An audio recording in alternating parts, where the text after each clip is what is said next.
ये कहानी एक टिपिकल मैनुआ की तरह शुरू होती है, जहां दुनिया के अंत में हमारे प्रोटैगनिस्ट को एक ओवर पावर एबिलिटी मिल जाती है। लेकिन इस बार सिर्फ एक वजह नहीं थी दुनिया खत्म होने की, बल्कि कई क्राइसिस एक साथ हो रही थी। एक पैंडेमिक, वॉर, इकोनॉमिक डिक्लाइन और फूड शॉर्टेज। लेकिन ये सब सिर्फ वार्निंग साइंस थे। असली तबाही तब आई जब गेम जैसे दिखने वाले कैरेक्टर्स, जिन्हें मॉन्स्टर्स कहा जाता है, वो अचानक प्रकट हो गए और उन्होंने ह्यूमैनिटी को एक्सटेंशन के करीब पहुंचा दिया। आगे जो हुआ वो काफी प्रेडिक्टेबल था। जैसे नॉवेल्स में होता है, मेटा ह्यूमंस यानी वो लोग जिनके पास स्पेशल एबिलिटीज थी, वो अचानक दिखने लगे। मगर कुछ चीजें नॉवेल्स से अलग थी, क्योंकि मेटा ह्यूमंस इतने पावरफुल नहीं थे कि वो इस अपोकलिप्स को रोक सके। और इसी के साथ हम अपोकलिप्स के 3 दिन बाद एक शट इन को देखते हैं, जिनको आराम से चिप्स खा रहा था और सोडा पी रहा था। ऑनेस्टली ये एक अच्छा साइन था। ये दिखाता था कि दुनिया पूरी तरह खत्म नहीं हुई है। और ये शट इन जो इतने आराम से स्नैक्स खा रहा था, वो इस बात का प्रूफ था। लेकिन भले ही वो जिंदा था, वो पूरी तरह अकेला था। ये ख्याल उसे काफी उदास कर देता था। वो अकेला था इस 100 वर्ग मीटर के अपार्टमेंट में। उसके माँ, पिता, दादा और दादी सब जा चुके थे, और ऐसा इसलिए क्योंकि उसके पिता ने इस जगह को खरीदने का फैसला किया था और इसके लिए बैंक से 200 करोड़ का लोन लिया। इतना ही नहीं, उन्होंने अपनी फैमिली के सारे एसेट्स जो 200 करोड़ के थे, वो भी इसमें लगा दिए। हमारा प्रोटैगनिस्ट जो अमीर घर में पैदा नहीं हुआ था, वो फिर भी इस अपार्टमेंट में रह रहा था। इसका कारण था एक टैक्स बेनिफिट स्कीम। इस बेनिफिट को पाने के लिए प्रॉपर्टी में कम से कम 2 साल तक किसी का रहना जरूरी था। इसीलिए उसकी फैमिली ने ये जगह खाली नहीं छोड़ी और उसे यहाँ रहने के लिए कह दिया। जब अपोकलिप्स शुरू हुआ, तब से वो यहाँ फंसा हुआ है। वो अपने फोन को देखता है जिसमें नो इंटरनेट कनेक्शन दिखा रहा था। ये देखकर वो और ज्यादा उदास हो जाता है। तभी एक जोरदार दहाड़ उसकी जगह को हिला देती है। वो सिर उठाकर देखता है और आसमान में एक मॉन्स्टर ग्लाइड करता हुआ उसकी अपार्टमेंट की ओर आ रहा है। जैसे जैसे वो मॉन्स्टर करीब आता है, वो अपना गंदा मुंह खोलता है, जैसे वो उसे निगलने वाला हो। वो पूरी तरह से घबरा जाता है। उसे समझ नहीं आता कि अब क्या होगा। लेकिन तभी कुछ अजीब होता है। उसके सामने एक सिस्टम नोटिफिकेशन दिखती है, जिसमें लिखा होता है कि एक सब्जेक्ट, जिसे एंट्री की अनुमति भी नहीं थी, वो अंदर आने की कोशिश कर रहा है। ये देखकर वो थोड़ा हैरान तो होता है, लेकिन चौंकता नहीं है, क्योंकि यही डिफेंस मैकेनिज्म अब तक उसे जिंदा रखे हुए था। लेकिन यही सिस्टम उसके लिए सबसे बड़ा नाइटमेयर भी बन गया है। वो हर कोशिश करता है डोर को खोलने की। वो डोर को लात भी मारता है, लेकिन वो खुलता ही नहीं। दुनिया खत्म हुए 3 दिन हो चुके हैं और यही एबिलिटी उसे जिंदा रखे हुए है। लेकिन इसी वजह से वो इस अपार्टमेंट में ट्रैप्ड भी है। रात के समय वो अकेले चुपचाप बैठा रहता है। सामने सिस्टम विंडो चमक रही होती है। उस पर लिखा होता है कि the ultimate shut in can not leave the house. ये पढ़कर उसे गुस्सा आता है। उसे इस गंदे हालात में खींच लाया गया है और अब उसे एक ऐसा मेस्ड अप टाइटल दिया जा रहा है, जैसे कि ये कोई बड़ी बात हो। अब उसकी सबसे बड़ी प्रॉब्लम सामने आने लगी है, जो है उसकी फूड सप्लाईज। कल से इलेक्ट्रिसिटी भी कट चुकी है और वो फ्रिज में रखे साइड डिशेस पर सर्वाइव कर रहा है। लेकिन वो भी ज्यादा दिन नहीं चलेंगे। उसके पास अब सिर्फ कुछ रामेन के पैकेट बचे हैं। तभी सिस्टम विंडो फिर से पिंग करती है। उसमें नोटिफिकेशन आता है कि उसने एक कैलिकन को हंट किया है और इसके बदले उसे काफी एक्सपी पॉइंट्स मिले हैं। उसकी स्किल लेवल भी इंक्रीज हो गई है। ये देखकर वो पूरी तरह से हैरान हो जाता है। वो बाहर देखता है और देखता है कि मॉन्स्टर का लाइफलेस बॉडी जमीन पर पड़ा है। तभी उसे एहसास होता है कि अब वो मॉन्स्टर गॉब्लिन्स द्वारा खाया जा रहा है। ये देखकर उसे यकीन करना मुश्किल हो जाता है कि उसने सेल्फ डिफेंस में उस मॉन्स्टर को हंट कर दिया, और वो भी बिना इसे समझे। इसी बीच सिस्टम उसे नोटिफाई करता है कि उसे एक नया स्किल मिला है और पास में एक लूट ने रिक्वायरमेंट्स पूरी कर ली हैं। सिस्टम अब लूट की कैलकुलेशन कर रहा है। तभी उसे कुछ भयानक दहाड़े सुनाई देती हैं। वो नीचे देखता है और गॉब्लिन्स को देखता है, जो मॉन्स्टर के फ्लैश को डिवावर करने के बाद पूरी तरह पागल हो रहे हैं। ऐसा लगता है कि जिस खाने पर वो पार्टी कर रहे थे, वो गायब हो रहा है और गॉब्लिन्स इस बात से गुस्से में हैं कि खाना उनके हाथ से फिसल रहा है। मॉन्स्टर का बॉडी डिसअपियर होने की वजह सिस्टम से जुड़ी हुई है। सिस्टम बताता है कि लूट कैलकुलेशन पूरी हो गई है और हमारे प्रोटैगनिस्ट को करीब 2.2 मिलियन यूएन मिल चुके हैं। उसी समय कमरे की लाइट्स फ्लिकर करती हैं और इलेक्ट्रिसिटी अचानक वापस आ जाती है। सिस्टम अब और इन्फॉर्मेशन दिखाता है, जिसमें एक नया स्किल रिवील होता है, हाउस डिक्लेरेशन, जो कि लेवल 3 पर है। ये एक पैसिव स्किल है और कोई भी घर के रूलर की परमिशन के बिना घर में दाखिल नहीं हो सकता। दूसरा पैसिव स्किल है डिग्निटी प्रिजर्वेशन, जो लेवल 1 पर है। ये स्किल उसकी डिग्निटी को प्रिजर्व करने के लिए हाउस के आधे फंक्शंस को रिस्टोर कर देता है। सिस्टम ये भी दिखाता है कि उसका वॉलेट लेवल मैक्स्ड आउट है और अब उसके पास कुल 2.2 मिलियन यूएन है। प्रोटैगनिस्ट अपनी खुशी रोक नहीं पाता जब वो पावर वापस आते देखता है। वो फ्रिज की तरफ दौड़ता है और उसे खोलकर कंफर्म करता है, फ्रिज चल रहा है। इतना ही नहीं, अब टैप्स में पानी आ रहा है और इलेक्ट्रिक स्टोव भी काम कर रहा है। एक्साइटमेंट से भरा वो खुशी के आंसू बहाने लगता है। ऐसा लग रहा है जैसे सब कुछ वापस नॉर्मल हो रहा हो, जैसा दुनिया के खत्म होने से पहले था। लेकिन एक पिंच ऑफ सॉल्ट के साथ वो अपना फोन उठाकर नेटवर्क चेक करता है। अफसोस की बात है कि नेटवर्क अभी भी काम नहीं कर रहा। ये देखकर वो डिसअपॉइंटेड तो होता है, लेकिन तभी उसकी नजर जमीन पर पड़ी एक पेन ड्राइव पर जाती है। वो उसे उठाता है और अपने पीसी में लगाकर फाइल्स प्ले करता है। उसमें उसके पेरेंट्स द्वारा रिकॉर्ड की गई मेमोरीज होती हैं। ये उसके बचपन और उसकी जिंदगी के सफर के पल होते हैं, जो दिखाते हैं कि वो स्टेप बाय स्टेप कैसे बड़ा हुआ। ये सब देखकर वो अंदर तक हिल जाता है। इन मेमोरीज से उसका दिल सुन्न हो जाता है और वो बस यही चाहता है कि वो किसी तरह अपने परिवार को वापस देख सके।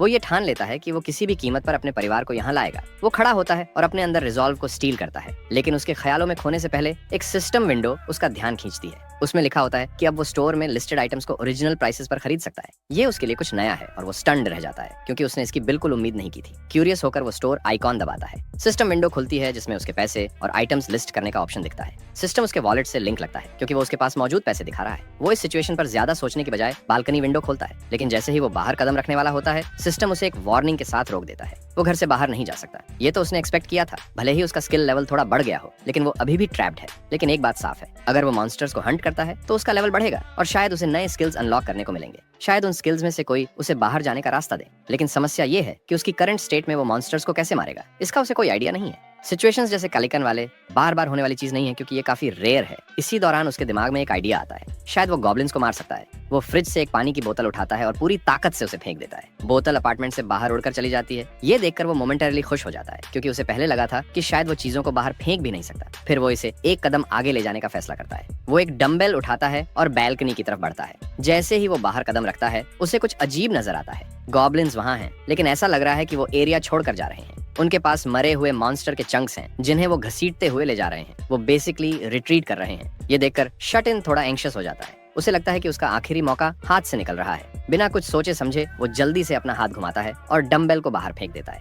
लेकिन डंबेल किसी गॉब्लिन को हिट करने के बजाय सीधा मरे हुए मॉन्स्टर के शरीर पर जा गिरता है। इससे फ्यूरियस गॉब्लिन्स का ध्यान उसकी तरफ खिंच जाता है। उसका दिल डर से तेजी से धड़कने लगता है। उसे एहसास होता है कि अब गॉब्लिन्स ने उसे देख लिया है। अब वो पूरी तरह डरा हुआ पसीने में डूबा हुआ है। उसके पास एक और डंबेल बचा है, लेकिन वो इसे फिर से वेस्ट नहीं करना चाहता। लेकिन दिक्कत ये है कि उसके पास घर में ऐसी और कोई चीज नहीं है जो इन मॉन्स्टर्स को मारने में उसकी मदद कर सके। और वो इतना भी स्ट्रांग नहीं है कि टीवी या कंप्यूटर को उठाकर बाहर फेंक सके। वो गॉब्लिन्स को देखता है जो पहले से ज्यादा फ्यूरियस हो गए हैं। गॉब्लिन्स का गुस्से में बौखलाना देखकर उसका डर और बढ़ जाता है। उसे ये रियलाइज होता है कि अब ये गॉब्लिन्स उसे फाड़ने के लिए रेडी हैं। वो बिल्डिंग की तरफ चार्ज करते हैं, लेकिन स्ट्रेंजली ये सिचुएशन इतनी भी बुरी नहीं है। असल में यही तो वो चाहता था। गॉब्लिन्स अब और करीब आ रहे हैं और अब वो उन्हें बिना चूके मार सकता है। ये उसका मौका है। तभी उसे सिस्टम के स्टोर ऑप्शन की याद आती है जो उसने पहले अनलॉक किया था। वो तुरंत अपने सिस्टम पैनल को एक्टिवेट करता है, फिर वो स्टोर खोलता है और फिर लिस्ट आइटम ऑप्शन को प्रेस करता है। सिस्टम उससे पूछता है कि क्या वो डंबेल को लिस्ट करना चाहता है। वो अग्री करता है। जैसे ही वो अग्री करता है, सिस्टम डंबेल को स्कैन करता है और अब वो डंबेल स्टोर में अनलॉक हो चुका है। अब वो इसे लगभग 17,000 युआन में खरीद सकता है। शटिन को ये देखकर काफी सरप्राइज होता है कि जो प्राइस लिस्ट हुआ है वो बिल्कुल वही है जो उसने ऑनलाइन डंबेल खरीदते समय दिया था। इससे उसे यकीन हो जाता है कि मार्केट रेट्स वैसे ही हैं जैसे दुनिया खत्म होने से पहले थे। वो तुरंत 2 और डंबेल्स खरीद लेता है। ट्रांजैक्शन पूरा होते ही सिस्टम विंडो एक ब्लू लाइट के साथ चमकती है और डंबेल मटेरियलाइज होने लगते हैं। ये देखकर हमारा बंदा खुशी से झूम उठता है। उसकी खुशी की चीखें अपार्टमेंट के बाहर तक सुनाई देती हैं। अगले ही पल वो डंबेल को पूरी ताकत से फेंकता है। बैम!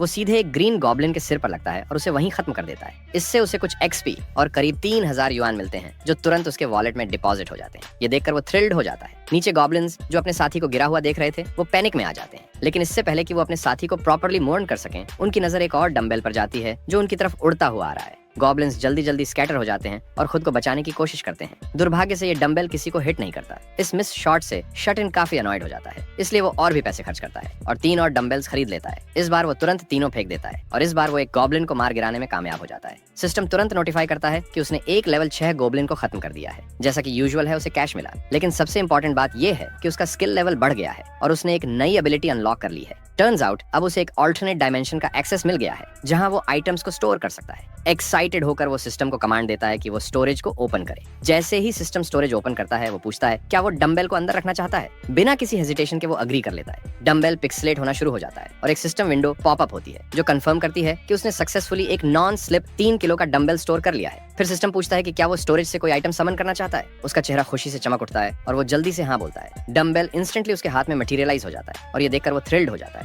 उसे अब ये रियलाइज होता है कि वो स्टोरेज से आइटम्स को कहीं भी समन कर सकता है। डंबेल वापस हाथ में लेकर वो विकेडली ग्रिन करता है, जैसे उसकी इंट्रूसिव थॉट्स अब काबू से बाहर हो रही हो। वो इस नए स्किल के पॉसिबिलिटीज के बारे में सोचते हुए खुद को रोक नहीं पाता। तो वो डिसाइड करता है कि अब अल्टीमेट प्लान एग्जीक्यूट करने का टाइम आ गया है। वो आराम से डंबेल्स खरीदता है और उन्हें स्टोरेज में स्टोर करता जाता है। जब वो पूरी तरह तैयार हो जाता है तो वो स्टोरेज को ओपन करने का कमांड देता है और एक सिंगल कमांड के साथ एक बंच ऑफ डंबेल्स अपीयर हो जाते हैं, जैसे उसने बेबीलोन के गेट्स खोल दिए हों। वो उन डंबेल्स को बारिश की तरह गिरा देता है, जैसे वो खुद गिलगमेश हो। गॉब्लिन्स बस ऑ में खड़े देखते रह जाते हैं जब मैसिव नंबर ऑफ डंबेल्स उनके ऊपर गिरने लगते हैं। उनमें से कुछ तो पूरी तरह से टेरिफाइड हो जाते हैं और जैसे ही डंबेल्स उन पर गिरते हैं, गॉब्लिन्स मरने लगते हैं। हर गॉब्लिन के गिरने के साथ वो एक्सपीरियंस पॉइंट्स क्लेम करता जाता है। कुल मिलाकर उसे सिर्फ इस एक अटैक से 54,000 युआन मिलते हैं। सिस्टम फिर पूछता है कि क्या वो एडिशनल आइटम्स लिस्ट करना चाहता है। हमारा बंदा तुरंत यस बोल देता है। चूंकि स्टोर में मैक्सिमम 10 आइटम्स लिस्ट हो सकते हैं, वो ग्रोसरीज और कुछ जरूरी चीजों को लिस्ट कर देता है। वो यहाँ तक कि गॉब्लिन्स को हराने के लिए यूज किया गया डंबेल भी बेच देता है और अपने पैसे वापस ले लेता है। लेकिन अचानक उसे कुछ अजीब सा लगता है। उसने नोटिस किया कि उसके पास से एक यून कम हो गया है। वो सोचता है कि ये कैसे हुआ होगा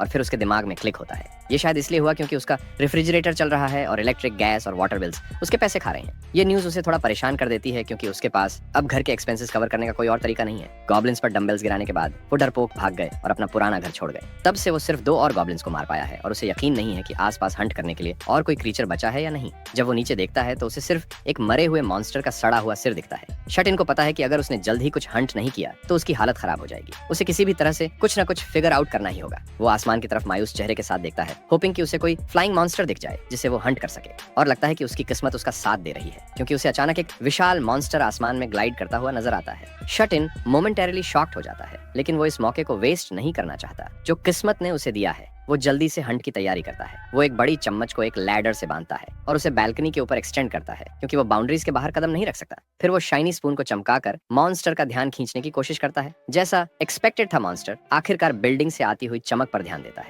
और जैसे ही उसकी नजर शट-इन पर पड़ती है, वो बिल्डिंग की तरफ चार्ज करता है, उसे जिंदा खाने के लिए। शट-इन खुश है कि उसने सक्सेसफुली इस बेवकूफ मॉन्स्टर को बेट कर लिया और जब मॉन्स्टर बैरियर से टकराता है तो उसका सिर बाउंस बैक हो जाता है। शट-इन को पूरा भरोसा है कि अब डील पक्की है और जल्द ही उसका लेवल अप होगा। लेकिन तभी मॉन्स्टर अपने पंख जोर जोर से फ्लैप करने लगता है। उसके पंखों से आने वाली हवा इतनी जबरदस्त होती है कि शट-इन मुश्किल से खड़ा हो पाता है। वो लगातार पीछे की तरफ धकेला जा रहा है। इवेंचुअली मॉन्स्टर उसकी नजरों से ओझल हो जाता है, लेकिन जब हमारा बंदा बैल्कनी से झांकता है तो वो शॉक हो जाता है। वो क्रीचर उसकी खिड़की के ठीक बाहर बैठा होता है। वो क्रीपी चीज दहाड़ मारती है, उसका ट्विस्टेड टंग लटकता हुआ और लार टपकती हुई। उसकी निगाहें हमारे बंदे पर ऐसे टिकी हैं जैसे वो उसका अगला स्वादिष्ट स्नैक हो। शट-इन दूसरी तरफ इतना डर चुका है कि हिल भी नहीं पाता। मॉन्स्टर फिर अपना मुंह बंद करता है और अपनी मजबूत बीक को बैरियर पर मारता है। सिस्टम तुरंत एक वार्निंग फ्लैश करता है, unauthorized entity is attempting to enter. लेकिन चाहे मॉन्स्टर कितनी भी ताकत लगा ले, वो बैरियर को तोड़ नहीं पाता। हर इम्पैक्ट बेकार साबित हो रहा है, लेकिन उसके हमलों की शीयर स्ट्रेंथ देखकर शट-इन हैरान रह जाता है। अब उसे शक होने लगता है कि क्या ये बैरियर सच में इन हमलों को झेल पाएगा।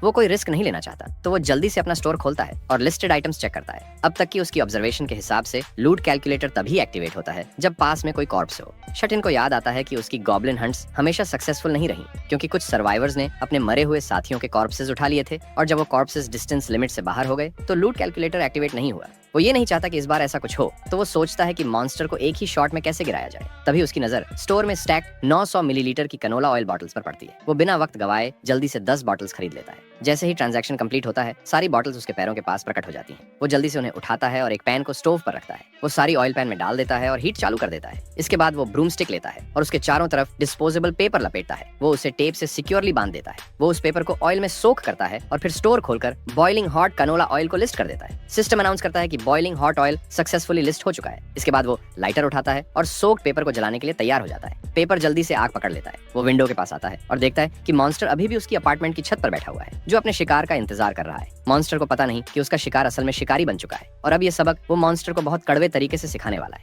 शट-इन जल्दी से कैनोला ऑयल समन करता है। जैसे ही सिस्टम विंडो एक्टिवेट होती है, बॉइलिंग हॉट ऑयल मॉन्स्टर के सिर पर गिरने लगता है। ऑयल गिरते ही मॉन्स्टर दर्द से चीखने लगता है। उसकी हालत देखकर कोई भी समझ सकता है कि उसे कितना दर्द हो रहा होगा। लेकिन शट-इन की योजना अभी खत्म नहीं हुई है। वो आग को और ज्यादा भड़काने के लिए तैयार है। जैसे ही आग ऑयल सोक्ड मॉन्स्टर को छूती है, वो तुरंत इग्नाइट हो जाता है। मॉन्स्टर की दर्दनाक चीखें शट-इन के कानों में एक विक्ट्री विसल की तरह लगती है। वो देखता है कि मॉन्स्टर धीरे धीरे नीचे गिरने लगता है। उसका शरीर जलता हुआ जमीन पर गिरता है और उसका कष्ट अंत में खत्म हो जाता है। सिस्टम विंडो पॉप अप होती है और शट-इन को कैलिकन को हराने के लिए बधाई दी जाती है। उसे मैसिव अमाउंट ऑफ एक्सपी मिलता है, उसका स्किल लेवल बढ़ता है और एक नया स्किल अनलॉक होता है। लेकिन बस इतना ही नहीं, सिस्टम हंटेड मॉन्स्टर को डिटेक्ट करता है और उसे लूट के तौर पर रजिस्टर करता है। लूट कैलकुलेशन कंप्लीट होने के बाद उसे 9 मिलियन यून के तौर पर रजिस्टर किया जाता है। शट-इन जब इतने मैसिव अमाउंट को देखता है तो उसका दिमाग लिटरली सनक जाता है। उसे अपनी आंखों पर यकीन नहीं होता। लेकिन इससे पहले कि वो इस शॉक से पूरी तरह रिकवर कर पाए, एक और नोटिफिकेशन पॉपअप हो जाती है। नोटिफिकेशन रिवील करती है कि रिक्वायरमेंट्स पूरी हो चुकी हैं और अब टेरिटरी एक्सपेंशन शुरू हो रहा है। अचानक पूरी बिल्डिंग हिलने लगती है, जैसे कोई अर्थक्वेक आ गया हो, या कम से कम शट-इन को ऐसा फील होता है। उसे अपने दिल पर एक अजीब सा दबाव महसूस होता है और उसकी पर्सपेक्टिव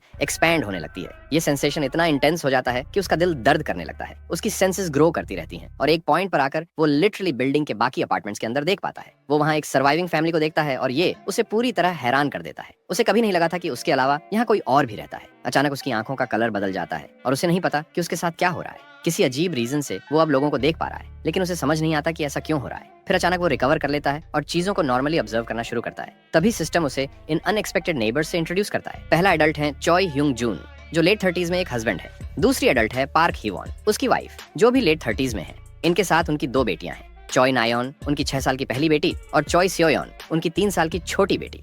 सिस्टम बताता है कि ये इंडिविजुअल्स उसकी टेरिटरी के सिटीजन्स बनने की रिक्वायरमेंट्स पूरी करते हैं। अब सिस्टम उससे पूछता है कि क्या वो इन्हें सिटीजनशिप देना चाहता है। शट इन थोड़ा अनश्योर है कि उसे इन्हें सिटीजनशिप देनी चाहिए या नहीं, और अगर नहीं दी तो क्या होगा। तभी सिस्टम एक्सप्लेन करता है कि अगर किसी बीइंग को सिटीजनशिप नहीं दी गई तो उन्हें घर से निकाल दिया जाएगा और वो मॉन्स्टर अटैक्स के लिए वल्नरेबल हो जाएंगे। इस हार्श रियलिटी को फेस करते हुए शट इन सेल्फिश बनने के बजाय जनरस लैंडलॉर्ड बनने का फैसला करता है। जैसे ही वो कमांड देता है, सिस्टम अनाउंस करता है कि चॉय ह्यूंग जून, पार्क हीवॉन, चॉय नायोन और चॉय स्योयोन को सिटीजनशिप दे दी गई है। शट इन को इस डिसीजन के बाद अच्छा महसूस होता है, क्योंकि उसे लगता है कि उसने इससे सिटीजनशिप रिलेटेड और भी स्किल्स अनलॉक किए होंगे। वो इसे चेक करने का प्लान बनाता है। तभी सिस्टम अनाउंस करता है कि उसकी नई स्किल अनलॉक हो चुकी है, जिसका नाम है अल्टीमेट आईज। लेकिन शट इन अभी फुली सेटिस्फाइड नहीं है, इसीलिए वो सिस्टम को स्कैन करता है, ये देखने के लिए कि उसमें सिटीजनशिप से रिलेटेड और कुछ है कि नहीं। सिस्टम एक नई नोटिफिकेशन फ्लैश करता है जो उसकी एक नई स्किल के बारे में है, रूलर डिक्लेरेशन। ये एक पासिव स्किल है जो सुनिश्चित करती है कि कोई भी बिना रूलर की परमिशन के घर में एंटर नहीं कर सकता। इसके साथ एक नया आइकॉन भी दिखता है, सिटीजनशिप मैनेजमेंट। शट इन तुरंत इसे एक्सप्लोर करने का फैसला करता है, क्योंकि यही वो ढूंढ रहा था। जब वो इसे खोलता है तो उसे सारे 4 सिटीजन्स के नाम दिखाई देते हैं, उनके पावर लेवल्स और ट्रस्ट लेवल्स के साथ। लेकिन जो चीज उसे सबसे ज्यादा हैरान करती है वो ये है कि वो कुल 600 सिटीजन्स तक रख सकता है। 600 कोई छोटा नंबर नहीं है, और ये उसे स्टैगरिंग लगता है। फिर वो एक सिटीजन के नाम पर क्लिक करता है और उनके बारे में सारी इन्फॉर्मेशन देखता है, यहाँ तक कि उसे उनके एक्सपीरियंस डिस्ट्रीब्यूशन रेट और मनी डिस्ट्रीब्यूशन रेट की डिटेल्स भी दिखती हैं। उसे 2 ऑप्शंस मिलते हैं, वो या तो उस सिटीजन को क्वेस्ट असाइन कर सकता है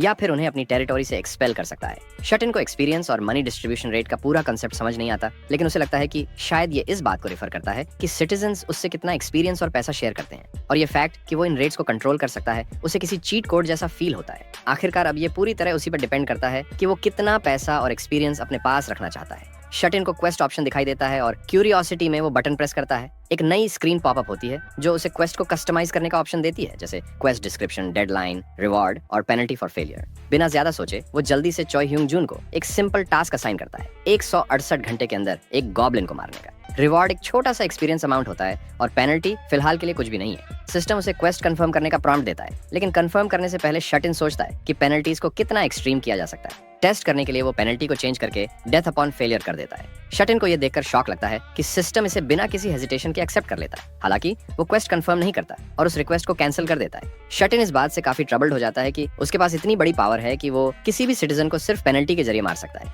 ये सोच उसे डीपली अनईजी कर देती है। वो सोचने लगता है कि अब उसे क्या करना चाहिए। इसी बीच उसे अपनी नई एक्वायर्ड स्किल अल्टीमेट आईज का इस्तेमाल करने का ख्याल आता है। जब वो स्किल एक्टिवेट करता है तो उसकी पर्सपेक्टिव ब्रॉडन हो जाती है और वो लिटरली हर चीज देख सकता है। इस बार उसे नीचे एक फैमिली नजर आती है। वो देखता है कि वाइफ हीवॉन अपने हस्बैंड ह्यूंग जून से पूछ रही है कि अब उन्हें क्या करना चाहिए। हंग जून खुद भी क्लूलेस है, लेकिन डिसाइड करता है कि वो बाहर जाकर पानी लाने की कोशिश करेगा। वो अपनी वाइफ से कहता है कि वो बच्चों के साथ यहीं रुके और उसका इंतजार करे, लेकिन हेवन को ये आइडिया पसंद नहीं आता, क्योंकि बाहर का एरिया मॉन्स्टर से भरा हुआ है। हेवन उसे याद दिलाती है कि शायद उसे पानी ना भी मिले, लेकिन हंग जुन कन्वीनियंस स्टोर का जिक्र करता है जो पास में है। वो कहता है कि वो एक बड़ा स्टोर है और वहाँ कुछ मिलने की संभावना है। प्यास से परेशान बच्चे अपने पिता से पानी के लिए रिक्वेस्ट करते हैं, जिससे हंग जुन पर और प्रेशर आ जाता है। आखिरकार वो डिसाइड करता है कि उसके पास और कोई ऑप्शन नहीं है और उसे बाहर जाना ही होगा। हंग जुन अपनी वाइफ को भरोसा दिलाता है कि वो जल्दी वापस आएगा। उसकी वाइफ डरते हुए भी उसे जाने देती है। शट इन अपना स्किल बंद करता है और वापस अपने अपार्टमेंट में आ जाता है। उसे रियलाइज होता है कि बाहर की हालत कितनी खराब हो चुकी है। वो अपना स्टोर इंटरफेस खोलता है, ये देखने के लिए कि क्या वो स्टोर की स्टोरेज कैपेसिटी बढ़ा सकता है। जब वो विंडो स्किल एक्टिवेट करता है तो वो नोटिस करता है कि उसकी तीनों स्टोरेज रिलेटेड स्किल्स अभी भी लेवल 1 पर हैं। लेकिन उसे ये देखकर खुशी होती है कि वो इन्हें सिर्फ 1 पॉइंट से अपग्रेड कर सकता है और उसके पास फिलहाल 3 पॉइंट्स हैं। सिस्टम उसे प्रॉम्प्ट करता है कि क्या वो ultimate shut in store skill को अपग्रेड करना चाहता है। बिना वक्त गवाए वो येस प्रेस करता है। सिस्टम विंडो नीली रोशनी से ग्लो करती है और अपग्रेड कंप्लीट होते ही सिस्टम अनाउंस करता है कि स्टोर अब लेवल 2 पर है। अब वो 20 आइटम्स लिस्ट कर सकता है और साथ ही एक 10% डिस्काउंट सभी आइटम्स की प्राइसेस पर अप्लाई होता है। अपग्रेड के बाद शट इन को याद आता है कि उसके पास अभी भी 2 पॉइंट्स बचे हैं। सोच विचार के बाद वो डिसाइड करता है कि 1 पॉइंट वो स्टोर में और दूसरा डिग्निटी प्रिजर्वेशन स्किल में इन्वेस्ट करेगा, क्योंकि उसे लगता है कि फ्यूचर में उसे और सिटीजन्स एनकाउंटर करने पड़ सकते हैं। वो स्टोर का लेवल फिर से अपग्रेड करता है और जब स्टोर लेवल 3 पर पहुंचता है तो आइटम्स की लिमिट 40 हो जाती है। साथ ही एक नया फीचर अनलॉक होता है, रिस्टोर आइटम्स। ये फीचर पुराने और खराब आइटम्स को वापस नए जैसा बना सकता है। शट इन को ये फीचर काफी यूजफुल लगता है और वो थ्रिल्ड होता है कि उसने स्टोरेज लेवल को 3 तक अपग्रेड कर दिया। अब वो बिना समय बर्बाद किए अपनी प्लानिंग में लग जाता है। वो अपने स्टोर को खोलता है और पानी और संतरे खरीदता है। इसके बाद वो अपनी बाकी स्किल्स को भी अपग्रेड करने का डिसाइड करता है। सिस्टम उससे प्रॉम्प्ट करता है कि क्या वो ultimate shut in dignity preservation skill का लेवल बढ़ाना चाहता है। बिना किसी हेजिटेशन के वो तुरंत यस पर क्लिक कर देता है। मेरे भाई का प्लान बिल्कुल क्लियर है। अगर वो अपने नेबर्स को इलेक्ट्रिसिटी और पानी जैसी जरूरी चीजें प्रोवाइड करता है तो वो उनसे बदले में कई तरह की चीजें रिक्वेस्ट कर सकता है। अब जब डिग्निटी प्रिजर्वेशन स्किल लेवल 2 पर है तो वो एक नया फीचर अनलॉक करता है, the ability to register vessels. हालांकि शट इन को ये भी नहीं पता कि इसका मतलब क्या है। इसी बीच ह्यूंग जून अपने घर से बाहर निकलने के लिए तैयार हो रहा है ताकि वो अपनी फैमिली के लिए कुछ जुटा सके। हायेवन के लिए अपने हस्बैंड को इस तरह घर छोड़ते हुए देखना बहुत मुश्किल है, लेकिन वो अपने बच्चों को रिएश्योर करता है कि वो जल्दी वापस आएगा। वो उन्हें इनकरेज करता है कि वो ब्रेव बने और उसके जाने के बाद घर की रक्षा करें। हालांकि लड़कियां विजिबली डरी हुई हैं और वो नहीं चाहती कि उनका पिता उन्हें छोड़कर जाए। उनकी छोटी सी आवाज कांप रही है क्योंकि वो उनसे रुकने की मिन्नतें करती है। ह्यूंग जून फिर से दोनों के सिर पर प्यार से हाथ फेरता है और वादा करता है कि वो सबके लिए खाना और पानी लेकर लौटेगा। वो बच्चों से कहता है कि उसकी अनुपस्थिति में वो उनकी माँ की बात माने, लेकिन तभी छोटी लड़की का सब्र टूट जाता है। उसकी आंखों से आंसू बहने लगते हैं और वो अपने पिता को याद दिलाती है कि बाहर मॉन्स्टर्स हैं। कहानी अचानक थोड़ा पीछे फ्लैशबैक में जाती है। एक ऐसा पल जब दोनों लड़कियां पार्क में खुशी खुशी खेल रही थीं, जैसे कि दुनिया खत्म होने वाली नहीं थी। लेकिन फिर सब कुछ बदल जाता है। केओस इरप्ट होता है क्योंकि गॉब्लिन्स अचानक सड़कों पर भर जाते हैं। लड़कियां फ्रीज हो जाती हैं और उनके चेहरे की खुशी शेयर टेरर में बदल जाती है। वो प्लेग्राउंड से जितनी जल्दी हो सके भागने लगती हैं।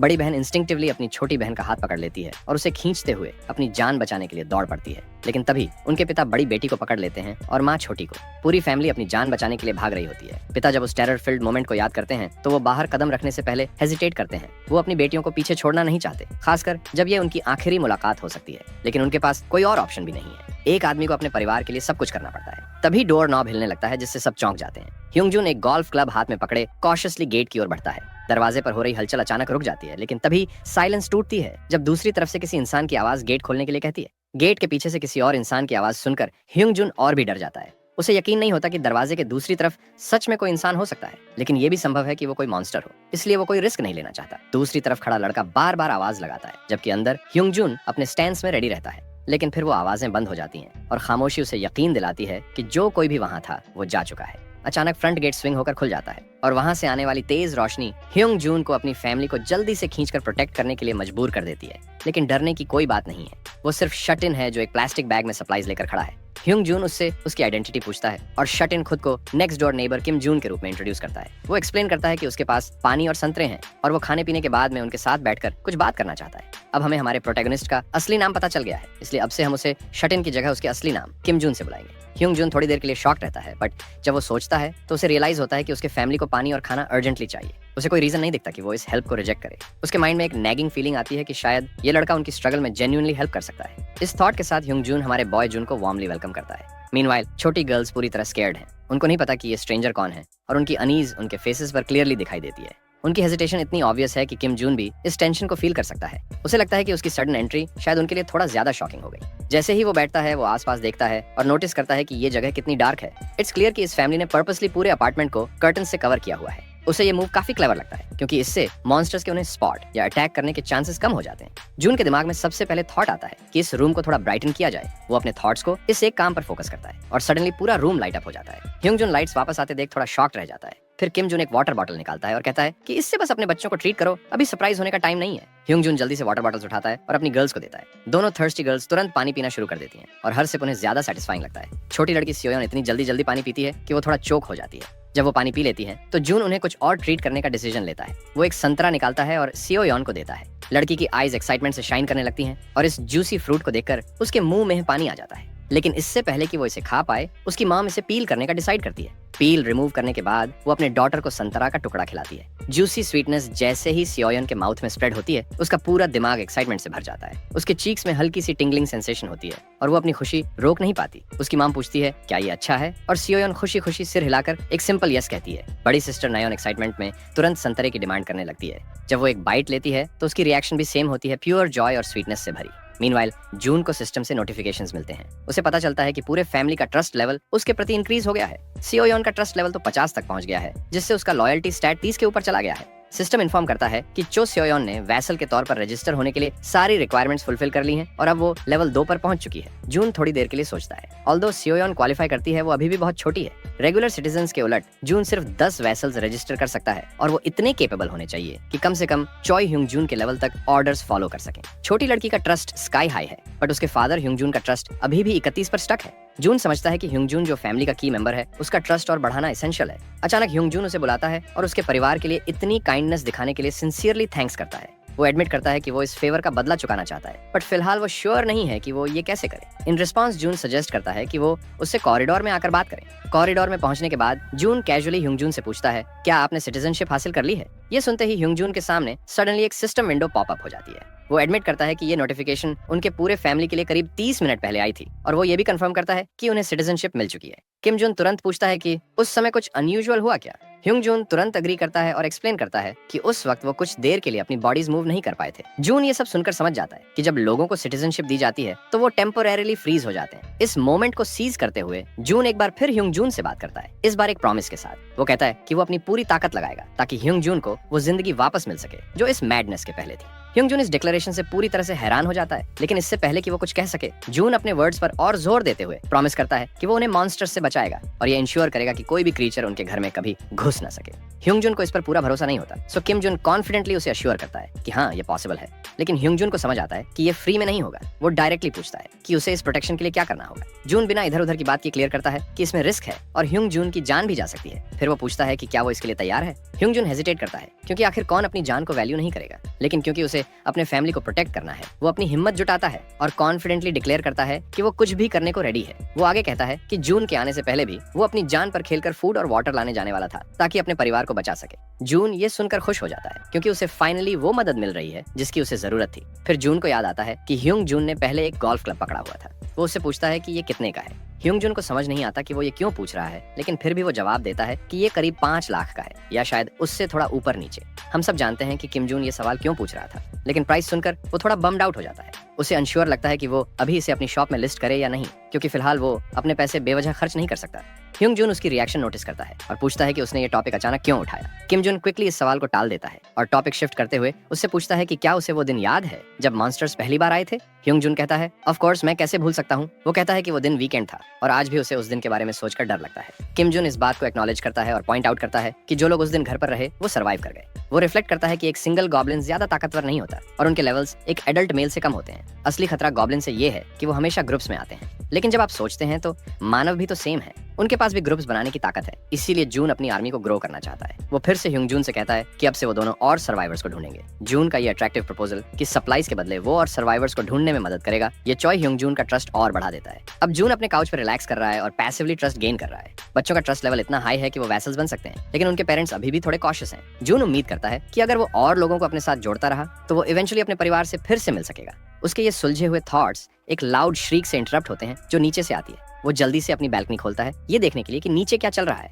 बिल्डिंग के सामने वो चीज थी जिसकी उसे सबसे ज्यादा जरूरत थी, और वो थे दूसरे लोग। एक ग्रुप जिसमें कुछ यंग मैन और वुमेन थे, वो गॉब्लिन्स की एक बड़ी हॉर्ड से लड़ रहे थे। जितना जून चाहता था कि वो उनकी मदद कर सके, गॉब्लिन्स के साथ कॉम्बैट करना उसके लिए मुश्किल था। गॉब्लिन्स गुस्से में ग्राउल कर रहे थे और एक लड़का जो ग्रुप का लीडर लग रहा था, उसने एकदम परफेक्ट पिचिंग फॉर्म में एक फास्ट बॉल फेंकी। जैसे ही ये बॉल उसके हाथ से निकली, एक गॉब्लिन का सिर फट गया। एक मॉन्स्टर के डाउन होते ही ग्रुप के जीतने के ऑड्स बढ़ गए। जून को ये देखकर शॉक लगा। फिर एक लड़की ने अपने बो से एक साथ 2 एरोज लॉन्च किए। इन शॉट्स ने ग्रुप को 2 और किल्स दिलाए। बाकी गॉब्लिन्स अपने एलाइज को इतनी जल्दी गिरते हुए देखकर पूरी तरह ऑफ गार्ड हो गए। इसके बाद बैटर ने जंप करके आखिरी गॉब्लिन के सिर पर इतनी फोर्स से हिट किया कि वो एक ही स्ट्राइक में खत्म हो गया। दूर खड़े गॉब्लिन्स जिन्होंने देखा कि उनके साथी मारे जा रहे हैं, वो तुरंत अपनी जान बचाने के लिए भाग गए। ऐसा लग रहा था कि ये ग्रुप मॉन्स्टर हंटिंग में काफी कॉम्पिटेंट है। फिर भी एक लड़की ने पीछे से एक लाउड थड सुना। उसने बाउ स्ट्रिंग खींची, एक्सपेक्टिंग कि कोई पेस्की गॉब्लिन स्नीक अटैक करेगा, लेकिन ये बस एक रामेन पैकेट था जो ऊपर से गिरा था। ये जून का तरीका था ग्रुप का ध्यान अट्रैक्ट करने का।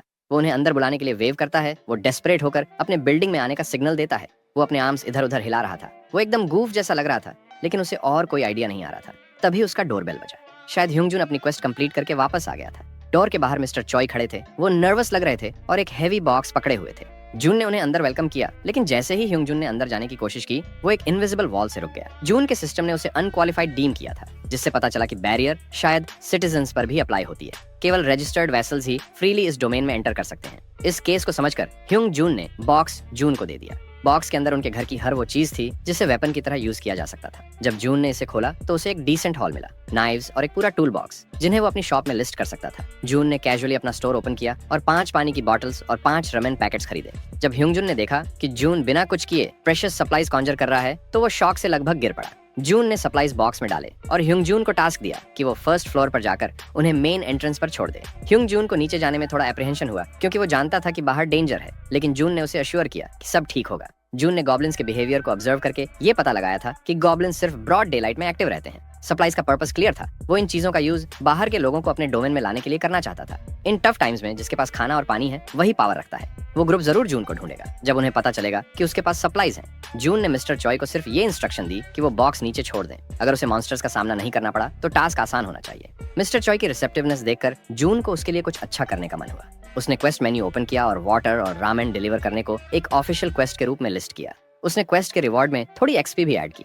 जब मिस्टर चॉय के सामने क्वेस्ट प्रॉम्प्ट पॉप अप हुआ तो वो सरप्राइज था। उसने पूछा कि क्या ये मैकेनिक्स वीडियो गेम्स जैसे हैं। जून ने कंफर्म किया। चॉय फिलहाल लेवल 9 पर था और जून को पता था कि लेवलिंग अप और अच्छे रिवॉर्ड्स पाना उसके लिए बहुत जरूरी है। द रिलायबल डैड यानी मिस्टर चॉय ने गहरी सांस ली और हिम्मत जुटाकर नीचे की ओर बढ़े। बिल्डिंग के ज्यादातर हिस्सों में अभी भी पावर कट था, इसलिए उन्हें स्टेयर से ही जाना पड़ा। अपने प्रोटेक्शन के लिए उन्होंने अपनी गोल्फ क्लब भी साथ ले ली।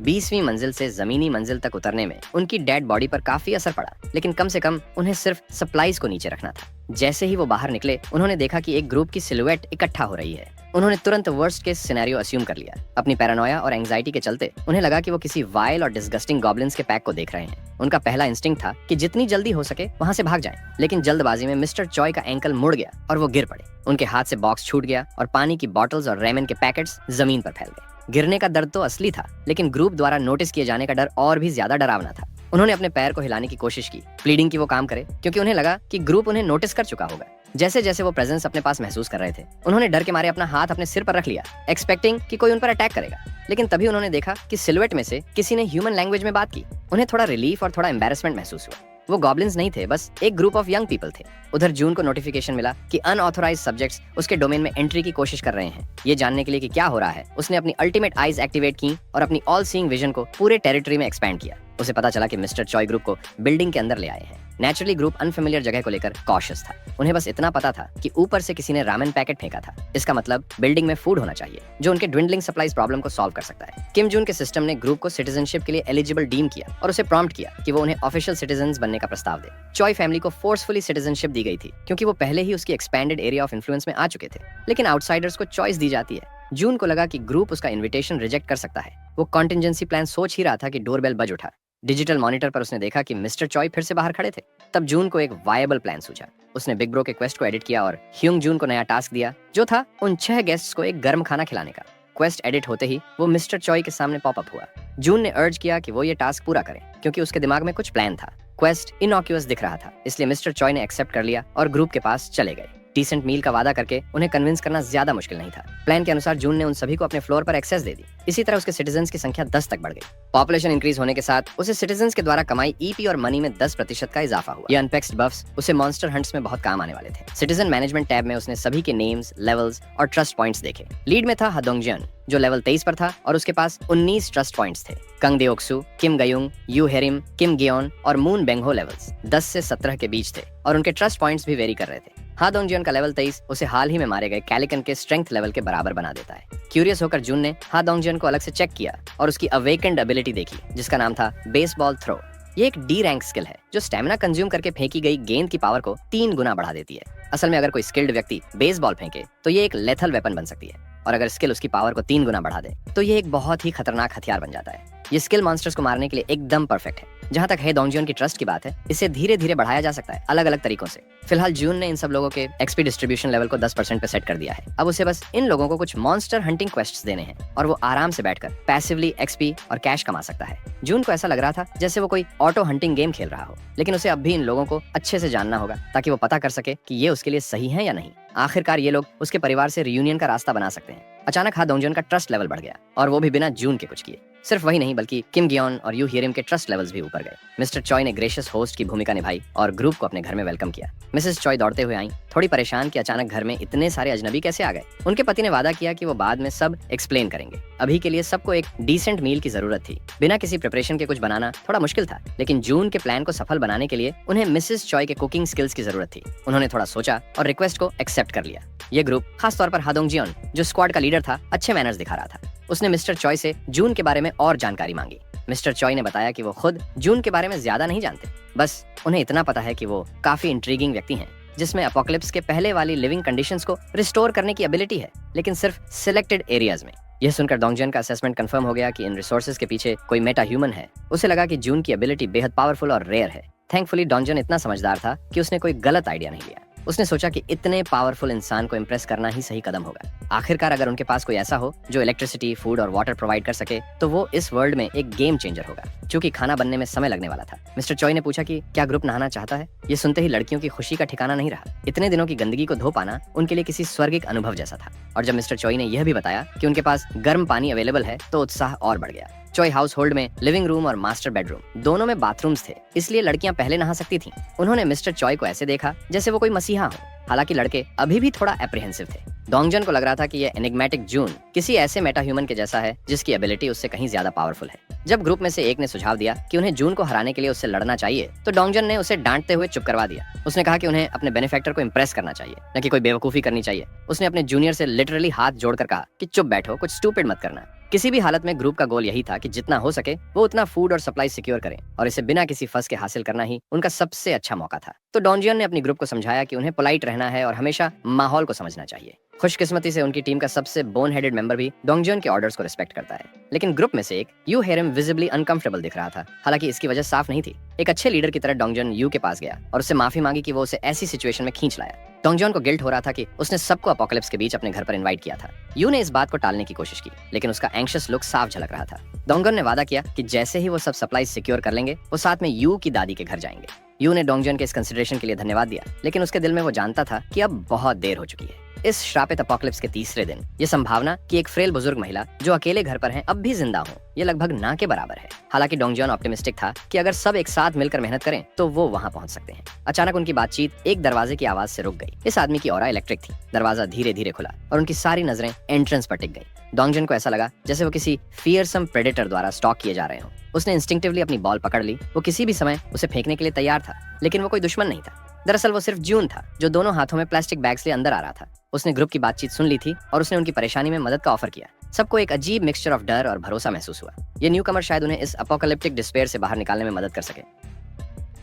कुछ मिनट बीत गए और वो सब टेबल के आसपास शांति से बैठ गए। माहौल काफी टेंस था, जब तक कि हेवॉन जो फैटी की वाइफ थी इस साइलेंस को तोड़ते हुए बोल पड़ी। उसने माफी मांगी कि उन सब के लिए कमरा थोड़ा छोटा था। डोंगन जो कर्टियस बनने की कोशिश कर रहा था वो मुस्कुराते हुए बोला कि सब ठीक है, क्योंकि वो बिना बताए आ गए थे, इसलिए उन्हें कोई परेशानी नहीं थी। तभी फैटी कमरे में आया और उसने बताया कि खाना रेडी है। एक एक करके उसने सबके सामने राइस की बोल्स रखी। उन्हें यकीन ही नहीं हो रहा था कि वो एक प्रॉपर मील खाने वाले थे। सब सोचने लगे कि आखिरी बार उन्होंने अच्छा खाना कब खाया था। हेवॉन थोड़ा ऑकवर्ड महसूस कर रही थी और हेजिटेट करते हुए बोली कि उसे नहीं पता कि उसने जो खाना बनाया है वो उनके टेस्ट के हिसाब से होगा या नहीं। जो खाना हेवॉन को सिंपल लग रहा था उसने ग्रुप की आर्चर को स्टंट कर दिया। वो डिशेस देखकर हैरान रह गई और अपने अमेजमेंट को रोक नहीं पाई। उसने हेवॉन से कहा कि खाना तो बहुत अच्छा है और ये भी कन्फेस किया कि बहुत समय बाद उसने इतना डिलीशियस खाना खाया है। हेवॉन ने थोड़ी शाई होकर उसकी तारीफों को लाइटली लिया और बताया कि ये सब जे ह्यून के दिए हुए इंग्रेडिएंट्स की वजह से था। उसने एडमिट किया कि अगर जे ह्यून की मदद न होती तो वो सिर्फ राइस और टेंजरीन्स ही बना पाती। इसी बीच जे ह्यून ने नोटिस किया कि हेवॉन का ट्रस्ट लेवल 50 तक पहुंच गया है। वो क्वाइटली मुस्कुराया। उसे अपनी माँ की याद आ गई जो हमेशा खुश होती थी जब कोई उनके खाने की तारीफ करता था। लेकिन इसी दौरान उसे एहसास हुआ कि हेवॉन का ट्रस्ट लेवल फैटी से ज्यादा हो गया था।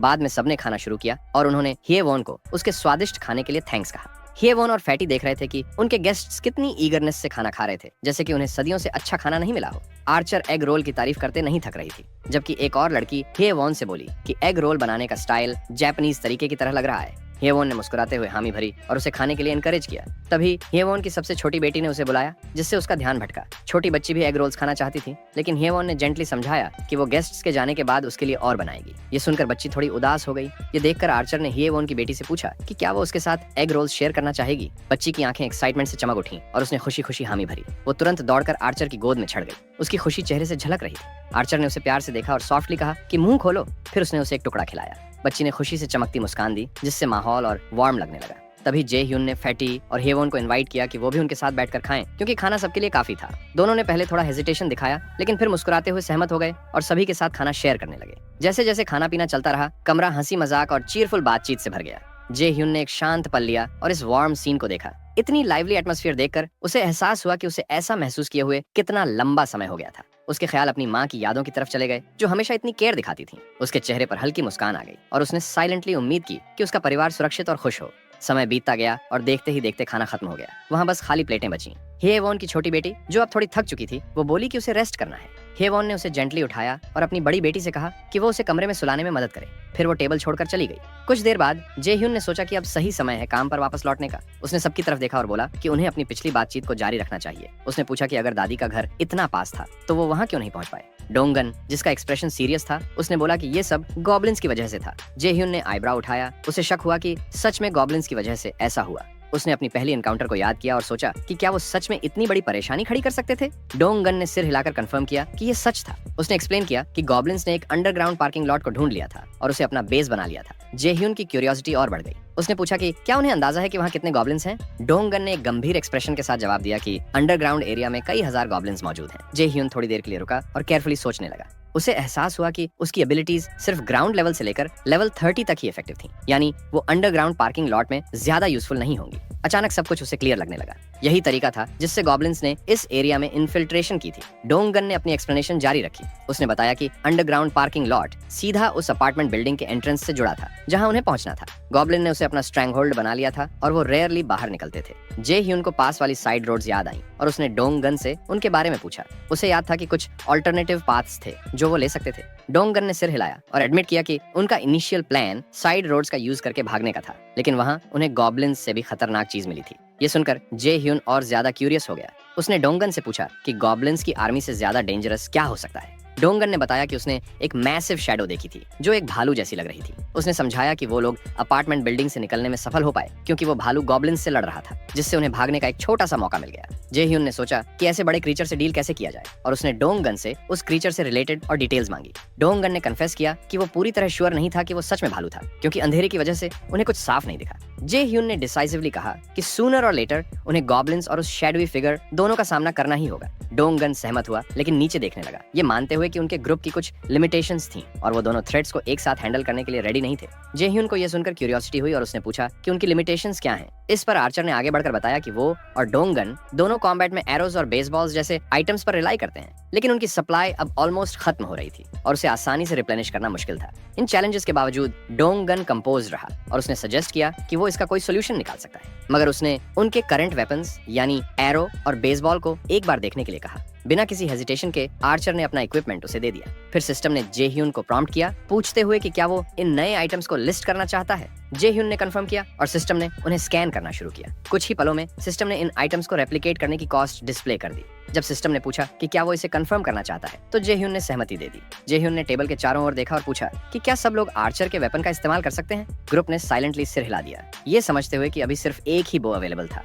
जेह्यून ने उनकी चुप्पी को अग्रीमेंट समझा और सिस्टम की तरफ मुड़कर आर्चर के 5 बोज और कई सेट्स ऑफ एरो का भी ऑर्डर दे दिया। नए क्रिएटेड आइटम्स टेबल पर दिखाई दिए।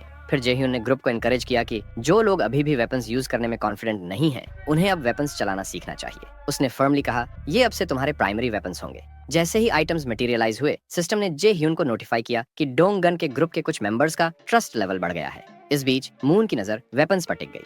वो जेह्यून की रिसोर्सफुलनेस देखकर दंग रह गया। उसे एहसास हुआ कि अगर जेह्यून उनके साथ रहा तो शायद वो सच में उसकी दादी को बचा सकते हैं। सिस्टम ने कंफर्म किया कि मून का जेह्यून पर ट्रस्ट सिग्निफिकेंटली बढ़ चुका है। डोंगन भी चुप्पी तोड़ते हुए बोला कि जेह्यून के सपोर्ट से उनकी हंटिंग स्पीड ड्रामेटिकली इंप्रूव होगी। एक और लड़की ने कहा कि जेह्यून की मदद से अब उन्हें एरोज कलेक्ट करने के लिए रिस्क लेने की जरूरत नहीं पड़ेगी, जिससे उनकी सेफ्टी भी बढ़ेगी। इसके बाद जेह्यून ने सभी का ध्यान अपनी तरफ खींचा और अनाउंस किया कि आगे बढ़ने से पहले उन्हें सबसे पहले गॉब्लिन्स की संख्या कम करनी होगी। डोंगन ने सहमति जताई और पूछा कि वो हंटिंग कब शुरू करेंगे। जेह्यून ने डिसाइसिवली जवाब दिया, कल सुबह। डोंगन थोड़ा हेजिटेंट लगा और उसने उसकी जल्दबाजी पर सवाल उठाया, लेकिन जेह्यून ने समझाया कि जितना जल्दी वो एक्शन लेंगे उनकी सक्सेस के चांसेस उतने ही ज्यादा होंगे। आखिरकार डोंगन ने सहमति में सिर हिलाया, लेकिन उसके चेहरे पर अभी भी थोड़ी अनसर्टेनिटी थी। जेह्यून मून की तरफ मुड़ा और उसने उसे कॉन्फिडेंस से देखा, कल हम तुम्हारी दादी को बचाने जा रहे हैं। मून का चेहरा उम्मीद और एक्साइटमेंट से चमक उठा। उसे अब सच में यकीन हो चला था कि वो अपनी दादी से फिर मिल पाएगा, लेकिन डोंगन अभी भी कॉशियस था। उसने चिंता जताई कि इतने ऑब्स्टिकल्स के साथ वो ये कैसे मैनेज करेंगे। जेह्यून ने एक कॉन्फिडेंट मुस्कान दी और आखिरकार अपना प्लान रिवील किया, हम गॉब्लिन्स को बाहर लूर करने के लिए बेस्ट स्ट्रेटजी यूज करेंगे। जैसे ही जेह्यून ने बात खत्म की, टेबल पर बैठे सभी लोग उसकी ओर देखने लगे, उसके प्लान की और डिटेल्स का इंतजार करते हुए। डोंगन और आर्चर गर्ल सोच में डूबे हुए थे। वो ये विचार कर रहे थे कि क्या सच में ये आइडिया काम कर सकता है। चश्मे वाले लड़के ने चिंता जताते हुए कहा कि प्लान तभी सफल होगा अगर सब कुछ एकदम प्लान के मुताबिक चले।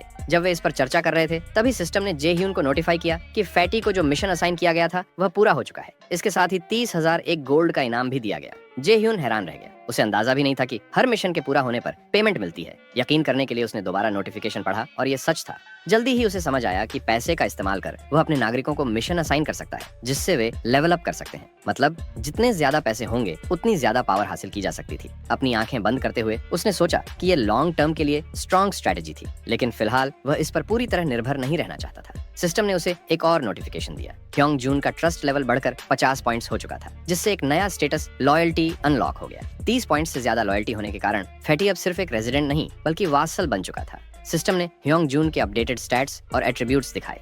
वह अब लेवल 9 पर था। उसका ट्रस्ट 51 पॉइंट्स और लॉयल्टी 62 हो चुकी थी, लेकिन अभी तक उसके पास कोई अवेकन स्किल नहीं थी और 0% शेयर किया गया एक्सपी था। सभी जानकारी को ध्यान से एनालाइज करने के बाद जे ह्यून ने फैसला किया कि वो फैटी को अपना पहला वेसल रजिस्टर करेगा। जैसे ही उसने उसे कंफर्म किया, फैटी के शरीर से ब्लू ऑरा निकलने लगी और उसे अचानक बदलाव महसूस हुआ। उसका पसीना बहने लगा और सिस्टम ने नोटिफाई किया कि पहला वेसल रजिस्ट्रेशन सफल रहा। इसके साथ ही जे ह्यून की नई स्किल समन वेसल अनलॉक हो गई, जिससे वो अपने वासल को अपने घर के अंदर समन कर सकता था। हालांकि इस स्किल का कूलडाउन 2 घंटे का था। सिस्टम ने ह्योंग जून के स्टैट्स फिर से अपडेट किए। अब वह लेवल 20 तक पहुंच चुका था और उसे नया फर्स्ट सर्वेंट टाइटल मिला। इसके साथ ही उसकी पहली स्किल गोरिल्ला स्ट्रेंथ अवेकन हुई, जो एक ई टियर पैसिव एबिलिटी थी जो उसे सुपर ह्यूमन स्ट्रेंथ देती थी। सिस्टम ने यह भी बताया कि फर्स्ट सर्वेंट टाइटल के कारण फैटी जो भी एक्सपी और गोल्ड हंटिंग से कमाएगा वह जे ह्यून के साथ शेयर होगा। इसके अलावा सिस्टम ने रिवील किया कि जे ह्यून अपनी अल्टीमेट आइज स्किल का उपयोग करके अपने वैसल को अपने घर से 5 मीटर के अंदर समन कर सकता था। फिर जे ह्यून ने नोटिस किया कि ह्योंग जून के लेवल के पास एक प्लस सिंबल था। उसने सोचते हुए इसे दबाया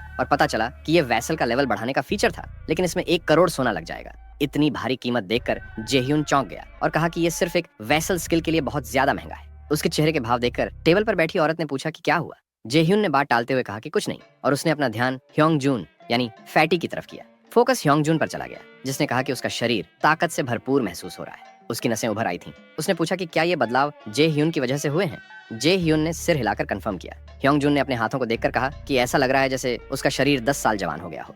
जे ह्यून ने गर्व से मुस्कुराते हुए कहा कि फैटी को रेस्क्यू मिशन टीम ज्वाइन कर लेनी चाहिए और उसने उसे एक बो सौंप दिया। फैटी को यह देखकर हैरानी हुई। जे ह्यून ने समझाया कि वेसल्स को नॉर्मल सिटीजन्स के मुकाबले डबल रिवॉर्ड मिलता है। फिर उसने आदेश दिया कि उसे जितने ज्यादा हो सकें उतने मॉन्स्टर्स को हराना होगा। फैटी ने सिर हिलाकर हामी भरी और जे ह्यून ने मुस्कुराते हुए कहा कि उसे फैटी पर पूरा भरोसा है। कुछ देर बाद घर के पहले फ्लोर पर रेस्क्यू टीम सर्वाइवर्स की तलाश कर रही थी। बेसबॉल बैट पकड़े लड़के ने पूछा कि क्या पहली मंजिल की तलाशी लेना जरूरी है। डोंगन ने उसे याद दिलाया कि ये जे ह्यून का आदेश है। टीम ने अपना पहला मिशन शुरू किया। उन्हें बिल्डिंग में बचे हुए सभी सर्वाइवर्स को ढूंढकर 30वीं मंजिल तक पहुंचाना था। इस मिशन का एक अहम हिस्सा था गॉब्लिन्स को बाहर निकालकर उनका खात्मा करना, जबकि जितने हो सके उतने सर्वाइवर्स को बचाना। बेसबॉल बैट पकड़े लड़के ने प्लान को स्वीकारा और ग्रुप आगे बढ़ गया। डोंगन टीम को अलर्ट रहने के लिए चिल्लाते हुए कहता है कि गॉब्लिन्स कभी भी किसी भी दिशा से हमला कर सकते हैं। टीम ने अपनी सर्च जारी रखी, लेकिन अभी तक न तो कोई सर्वाइवर मिला और न ही कोई गॉब्लिन। टीम को गाइड करते हुए डोंगन ने कुछ अजीब नोटिस किया। कुछ मेंबर्स को अपनी आंखों पर यकीन नहीं हो रहा था। फर्श पर कई लाइफलेस बॉडीज पड़ी थीं, जो गॉब्लिन्स के शिकार बने थे। ये मंजर देखकर टीम को गहरा दुख और गुस्सा महसूस हुआ। उनकी गॉब्लिन्स के प्रति नफरत और भी बढ़ गई, लेकिन उनके पास रुकने का कोई ऑप्शन नहीं था। इसलिए डिटरमिन्ड होकर उन्होंने दूसरे फ्लोर की तरफ बढ़ना जारी रखा। दूसरे फ्लोर पर सिचुएशन और भी खराब थी। चारों तरफ लाइफलेस बॉडीज बिखरी हुई थीं, जिससे टीम और भी ज्यादा शॉक में आ गई। इसके बावजूद उन्होंने तीसरे फ्लोर की तरफ बढ़ना जारी रखा। जब वो तीसरे फ्लोर पर पहुंचे तो वहां सब कुछ शांत लग रहा था। टीम लीडर ने दरवाजों पर नॉक किया और पुकारने लगा, ये देखने के लिए कि अंदर कोई है या नहीं। बाकी टीम मेंबर्स ने भी ऐसा ही किया। उन्हें ये उम्मीद थी कि उन्हें कोई सर्वाइवर मिल जाए। कई नाकाम कोशिशों के बाद टीम के मेंबर्स ने निराश होकर अपना सिर झुका लिया। उन्हें एक अजीब सी उदासी महसूस हो रही थी, लेकिन बेसबॉल बैट लिए खड़ा लड़का हार मानने को तैयार नहीं था। उसने टीम को आगे बढ़ने के लिए एनकरेज किया और चौथे फ्लोर की तरफ बढ़ने का फैसला लिया। चौथे फ्लोर पर पहुंचकर उन्होंने फिर से दरवाजों पर नॉक किया और खुद को रेस्क्यू टीम बताते हुए आवाज लगाई। तभी एक दरवाजा धीरे से खुला और अंदर से एक आदमी थकी हुई एक्सप्रेशन के साथ बाहर आया। उसने पूछा कि क्या वो सच में रेस्क्यू टीम से हैं। फिर उसने कहा कि उसे बहुत प्यास लगी है और वो पानी की भीख मांगने लगा। डोंगन ने तुरंत एक बॉटल निकाली और उसे दे दी, लेकिन आदमी अब भी स्केप्टिकल था। उसने दोबारा पूछा कि क्या वो सच में रेस्क्यू टीम से हैं। डोंगन ने उसे आश्वस्त किया। उसने समझाया कि वो इस बिल्डिंग का ही निवासी है और वो बाकी सर्वाइवर्स को एक सेफ लोकेशन तक पहुंचाने में मदद कर रहा है।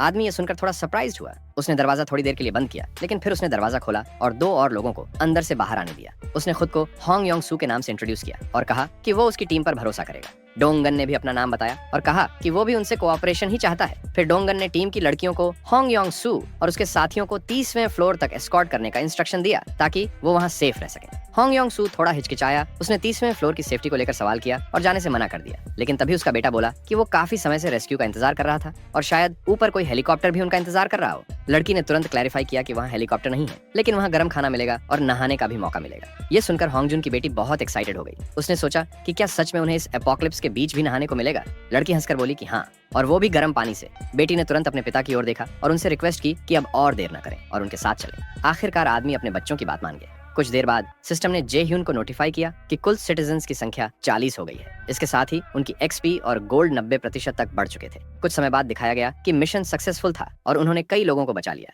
बुजुर्ग और बच्चे फैटी के घर में सुरक्षित रखे गए, जहां हर कोई खुश था, जबकि नौजवान लड़के हॉलवे में रुके थे। डोंग गन ने कॉन्फिडेंस के साथ कंफर्म किया कि अब वो कुल 40 लोग हैं और सर्च में कोई भी मिसिंग नहीं है।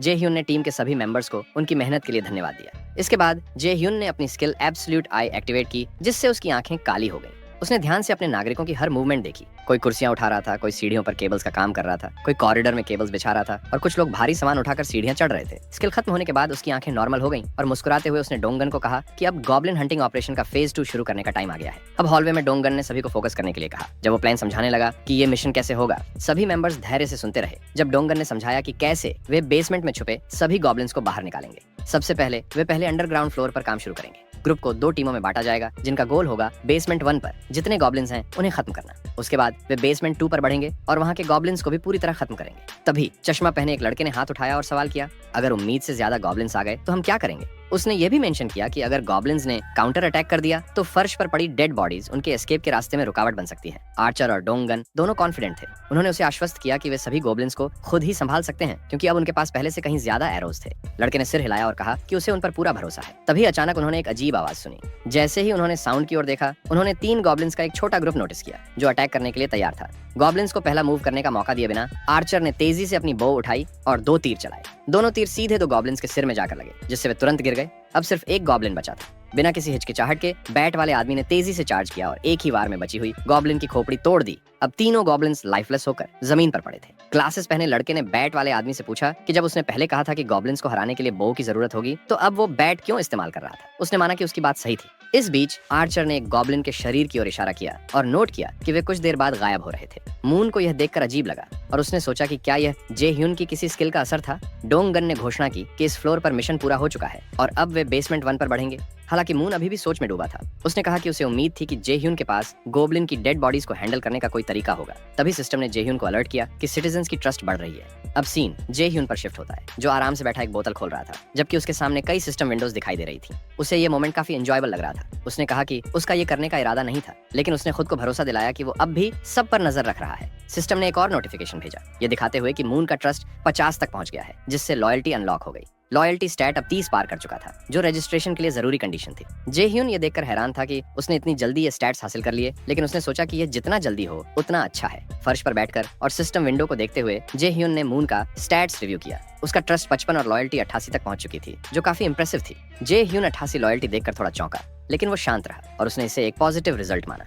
हल्की सी आयरॉनिक स्माइल के साथ उसने सिस्टम विंडो पर एक बटन दबाया और कहा कि रिटेंशन रजिस्ट्रेशन का टाइम पूरा हो चुका है। वापस बेसमेंट 1 में अब पूरा ग्रुप गॉब्लिन्स के खिलाफ जमकर लड़ रहा था। तभी मून अचानक से ब्लू लाइट एमिट करने लगा, ठीक वैसे ही जैसे पहले फैटी ने किया था। उसने अपनी बो पकड़ी हुई थी, लेकिन तभी मून को एहसास हुआ कि उसके चारों ओर लाइटनिंग चमक रही थी। बाकी ग्रुप मेंबर्स भी शॉक थे और वो पूछ रहे थे कि ये क्या हो रहा है। यहाँ तक कि गॉब्लिन्स भी कंफ्यूज थे और वो तेज चमक की वजह से कुछ देख नहीं पा रहे थे। अंधेरे में मून की रेड आईज नजर आई और ये साफ हो गया कि गॉब्लिन्स उस तेज रोशनी को झेल नहीं पा रहे थे, जिससे वे कुछ समय के लिए ब्लाइंड हो गए। डोंगन चिल्लाया कि उसे नहीं पता ये क्या हो रहा है, लेकिन ये एक ऐसा मौका है जिसे वो मिस नहीं कर सकते। ग्रुप का एक हिस्सा तेजी से दूरी बनाने के लिए दौड़ा, जबकि बाकी वहीं रुके और बोझ से गॉब्लिन्स को दूर से टारगेट करने लगे। दोनों आर्चर्स की एक्यूरेसी जानलेवा थी। वे सिर्फ गॉब्लिन्स के सिर को टारगेट कर रहे थे। आर्चर, जो अब गुस्से में थी, ने एक स्विफ्ट मैन्यूवर किया, जिससे कई और गॉब्लिन्स गिर पड़े। ये सब देखकर बाकी गॉब्लिन्स गुस्से से भर गए और पूरी ताकत से अटैक करने के लिए दौड़े। हालांकि ग्रुप पहले ही कई गॉब्लिन को मार चुका था, लेकिन उनकी संख्या कम होने की बजाय बढ़ती ही जा रही थी। भागते हुए ग्रुप को एहसास हुआ कि उनके ओपोनेंट्स कितने ज्यादा एग्रेसिव थे और वे इतनी रिलेंटलेस फाइट की उम्मीद नहीं कर रहे थे। आर्चर ने चिल्लाकर सभी को इमरजेंसी स्टेयरवेल की ओर रिट्रीट करने के लिए कहा।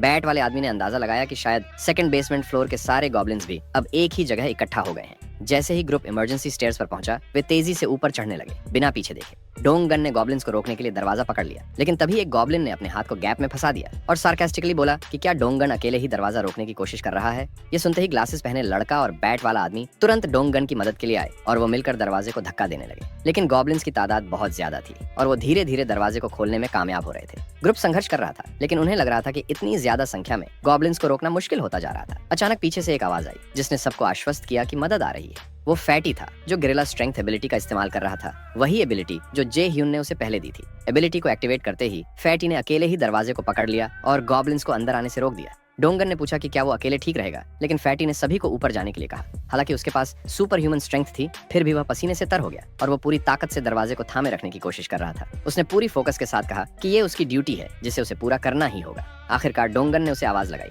ये बताते हुए कि सभी सेफ हैं और उसे भी सीढ़ियों पर ऊपर आना चाहिए। बिना किसी हिचकिचाहट के फैटी ने दरवाजे से पीठ मोड़ी और वो ऊपर भागने लगा, लेकिन आधे रास्ते में वह लड़खड़ा गया और नीचे गिर पड़ा। तभी गॉब्लिन्स उसके करीब पहुंच गए। फैटी जमीन पर पड़ा था और लगभग गॉब्लिन्स की पकड़ में आ चुका था। उसने अपने दोस्तों से चिल्लाकर कहा कि उसे छोड़कर भाग जाओ और इवैक्यूएशन जारी रखो। डोंगन झिझक रहा था, वो ये तय नहीं कर पा रहा था कि क्या किया जाए। तभी अचानक कोई सीढ़ियों से नीचे कूदा और मदद के लिए आगे बढ़ा। वो बेसबॉल बैट वाला लड़का था। एक ही जोरदार स्विंग में उसने फैटी को मारने वाले गॉब्लिन का सिर चकनाचूर कर दिया। उसने जून को चिल्लाकर बुलाया और जल्दी करने के लिए कहा। साथ ही फैटी की मदद के लिए अपना हाथ आगे बढ़ाया।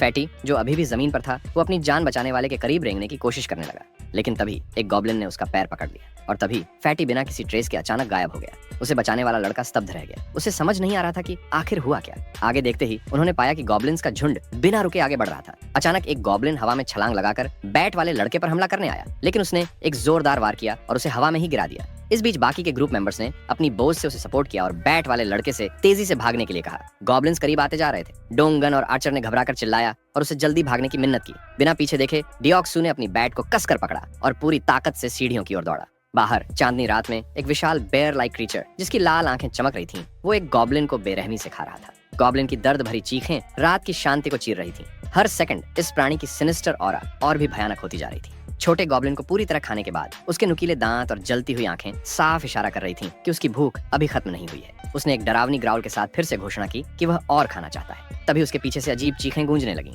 एक ऐसी आवाज जो इस शांत रात में नहीं होनी चाहिए थी। उसने पीछे मुड़कर देखा और नोटिस किया कि यह शोर एक बड़े बिल्डिंग से आ रहा था। संयोग से बिल्डिंग की सबसे ऊपरी मंजिल अब भी रोशनी में जगमगा रही थी। इस प्राणी की ब्लड लस्ट और बढ़ गई।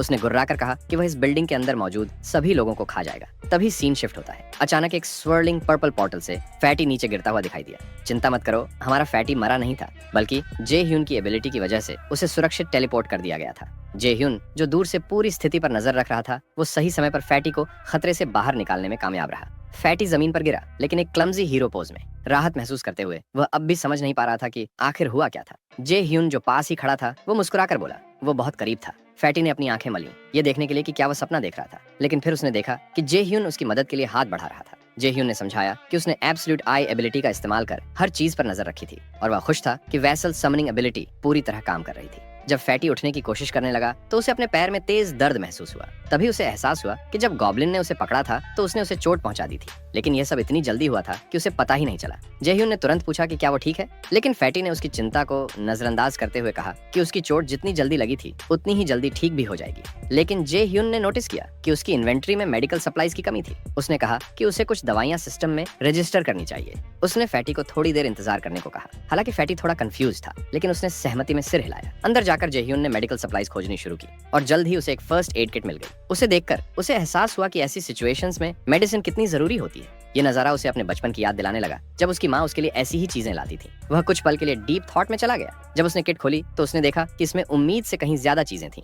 फर्श पर बैठकर उसने उन सभी आइटम्स को ध्यान से देखा और बुदबुदाया कि उसकी इन्वेंट्री में सिर्फ 4 स्लॉट्स ही बाकी हैं, लेकिन अभी भी बहुत कुछ रजिस्टर करना बाकी है। कुछ सेकंड सोचने के बाद उसे एक आइडिया आया। उसने फैसला किया कि वह इंडिविजुअल मेडिसिन के बजाय पूरी फर्स्ट एड किट को रजिस्टर करेगा। सिस्टम ने रजिस्ट्रेशन प्रोसेस शुरू की और किट को स्कैन करने लगा। जल्द ही एक सिस्टम नोटिफिकेशन पॉपअप हुआ जिसमें कंफर्म किया गया कि यह एक स्टैंडर्ड फर्स्ट एड किट है जिसकी वैल्यू 77,330 है। बिना किसी हिचकिचाहट के जे ह्यून ने इसे स्वीकार कर लिया। वापस कॉरिडोर में जे ह्यून फर्स्ट एड किट लेकर फैटी के पास आता है। फैटी नोटिस करता है कि जे ह्यून को उसकी सच्ची चिंता है, जबकि वह उसे बमुश्किल जानता है। घुटने टेककर जे ह्यून गोब्लिन से हुए घाव को जांचने की अनुमति मांगता है। फैटी अपने पैंट को ऊपर करता है और अपने काफ के पास एक कट दिखाता है। एक ट्वीजर्स और रुई के साथ जे ह्यून चेतावनी देता है कि वह पहले घाव को डिसइंफेक्ट करेगा। सावधानी से रुई को कट पर लगाते हुए जे ह्यून बड़े ध्यान से काम करता है। हालांकि फैटी को दर्द हो रहा है, फिर भी वह जेह्यून को आश्वस्त करता है कि वह इसे सहन कर सकता है। सिस्टम तुरंत जेह्यून को सूचित करता है कि फैटी का ट्रस्ट लेवल और लॉयल्टी बढ़ गया है। घाव को आंशिक रूप से साफ करने के बाद फैटी जेह्यून का धन्यवाद करता है। जेह्यून फर्स्ट एड सप्लाईज को वापस किट में पैक करते हुए दूसरों की चिंता व्यक्त करता है। वह खड़ा होता है और फैटी को आराम करने के लिए कहता है, यह बताते हुए कि उसे कुछ महत्वपूर्ण काम करना है। फैटी सिर हिलाता है और अपने बॉस के आदेशों का पालन करने के लिए सहमत होता है। जेह्यून आंखें बंद करता है, फोकस करता है और अपनी अल्टीमेट आईज एबिलिटी एक्टिवेट करता है। उसकी आंखें काली हो जाती हैं जब वह बिल्डिंग को स्कैन करता है, जिससे वह अंदर हो रही हर चीज को देख पाता है। इमरजेंसी स्टेयर्स पर डिओक्सू रिलेंटलेस गॉब्लिन्स से बचने की कोशिश कर रहा है। आर्चर अपने बेहतरीन निशाने के साथ उसे सपोर्ट करती है। वो गॉब्लिन्स को परफेक्ट हेडशॉट से खत्म करती है। डोंगन और ग्लासेस वाला आदमी डिओक्सू को गॉब्लिन्स से दूरी बनाने में मदद करने की कोशिश करते हैं, लेकिन फ्रस्ट्रेशन में चिल्लाते हैं कि वे एक बार में केवल एक गॉब्लिन को ही संभाल सकते हैं और वो डिओक्सू को तेज भागने के लिए कहते हैं। डिओक्सू जितनी तेजी से भाग सकता है वो भागता है, लेकिन गॉब्लिन्स उसका पीछा करना जारी रखते हैं, जैसे उन्हें थकान नहीं होती। पीछे से एक इम्प्रूव्ड बैरिकेड के पीछे स्पोर्ट्स टीम तीर चलाती है जो डोक्सू के बेहद करीब से गुजरते हैं, लेकिन हर शॉट परस्यूइंग गॉब्लिन्स पर परफेक्टली लगता है। डिओक्सू आखिरकार सीढ़ियों के अंत तक पहुंचता है और एक छलांग लगाकर बैरिकेड को पार करता है। हालांकि एक लापरवाही के क्षण में 2 गॉब्लिन्स उसकी पीठ पर कूद पड़ते हैं। वो उसे ऑफ गार्ड पकड़ लेते हैं, लेकिन तभी मून एक चिल्लाहट के साथ आगे बढ़ता है। वो अपने साथी की रक्षा करने के लिए कॉन्फिडेंट होता है। अपने बो से एक शक्तिशाली प्रहार करके क्लोज रेंज पर वह उन दोनों गॉब्लिन्स को खत्म कर देता है जो उस पर कूदे थे। मून गंभीर चेहरे के साथ खड़ा होता है। उसकी आंखें नीली चमकती हैं और वो डिटर्मिनेशन से भरी हुई हैं। बिना किसी हिचकिचाहट के वह वापस इस स्टेयरवेल में कूद जाता है और सीधे गॉब्लिन्स के झुंड में घुस जाता है। डोंगन हैरान रह जाता है। मून के रैपिड और प्रिसाइज स्ट्राइक से गॉब्लिन हॉर्ड काफी कम हो जाती है। डोंगन और डिओक्सू उसके एडवांसेस को देखते रह जाते हैं। बाकी ग्रुप इस सीन को देखकर डिसबिलीफ में पूछते हैं कि क्या मून हमेशा से कॉम्बैट में इतना ही स्किल्ड था, और वो टिप्पणी करते हैं कि उसकी हरकतें पूरी तरह से पागलों वाली हैं। दूर से जेह्यून सब कुछ ऑब्जर्व करता है और कमेंट करता है कि मून बहुत अच्छा कर रहा है। सिस्टम स्क्रीन प्रकट होती है मून का स्टेटस दिखाते हुए। उसका फुल नेम मून बाईवोंग हो है और उसका टाइटल सेकंड वेसल है। उसका कॉन्फिडेंस लेवल 55 है और लॉयल्टी 88 है। उसके पास टेलीपोर्टेशन एबिलिटी है जो मेंटल एनर्जी का उपयोग करके उसकी लाइन ऑफ साइट के भीतर मूव करने की अनुमति देती है। मेंटल एनर्जी कॉस्ट कम्प कैनन्स की संख्या और डिस्टेंस ट्रेवल के साथ बढ़ता है। एक स्लाई स्माइल और डार्क एंड आईज के साथ जेह्यून टिप्पणी करता है कि मून को वैसल के रूप में रजिस्टर करना एक ब्रिलियंट डिसीजन था। अगर इसी के साथ ये एपिसोड खत्म होता है। अगर आपको इसका अगला एपिसोड देखना है तो जल्दी से इस वीडियो को लाइक कर दीजिए और कमेंट्स में बताइए कि आप वीडियोस में और क्या-क्या इंप्रूवमेंट चाहते हैं। और हाँ, चैनल को सब्सक्राइब करना मत भूलना, ताकि जैसे ही इसका अगला पार्ट ढले वैसे ही आपको पता चल जाएगा। मिलते हैं एक नए रिकैप के साथ, तब तक के लिए बाय बाय।